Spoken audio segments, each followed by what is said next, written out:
Anem a calcular el volum d'un tetraedre i per fer-ho farem servir la interpretació geomètrica del producte mixte.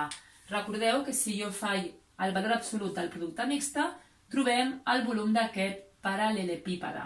Per tant, si jo vull justament el tetraedre, hauré de fer una sisena part aquest volum d'aquí. Tenim 4 vèrtexs i primer aquí m'estan demanant que comprovi que no són coplenaris. Perquè si aquests 4 vèrtexs fossin coplenaris, és a dir, estiguessin sobre el mateix pla, no formarien tetraedre. Com comprovem que no són coplenaris? Doncs fixeu-vos, si jo comprovo que el vector AB, el vector AC i el vector AD són linealment independents, tindrem que aquests 4 punts no són coplenaris. Per tant, agafem el vector AB, agafem el vector AC i agafem el vector AD. I comprovarem que aquests 3 vectors són linealment independents. Fixeu-vos, el vector AB, 1 menys 1, 2, 1 menys 1, 0 i 0.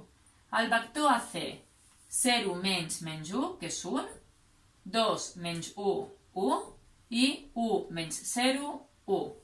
I per últim el vector AD, que seria 1 menys 1, 2, 1 menys 1, 0 i 1 menys 0, 1. Per tant, si jo comprovo que aquests 3 vectors són linealment independents, haurem vist que aquests 4 punts no estan sobre el mateix pla i per tant no són coplenaris. Per tant, anem a veure si aquest determinant és 0 o no.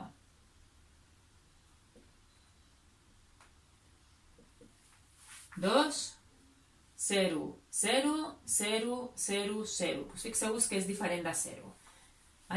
Com aquest determinant em dona que és diferent de 0, vol dir que els vectors AB, AC i AD són linealment independents i per tant no estan sobre el mateix pla, no són coplenaris.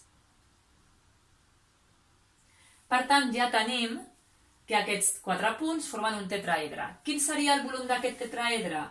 Doncs el volum seria una sisena part del valor absolut d'aquest determinant.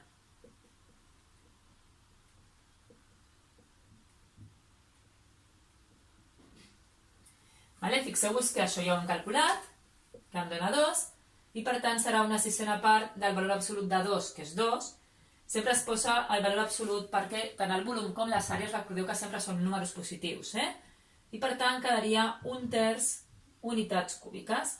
Per tant, tenim aquí el volum del tetraedre format per aquests 4 punts.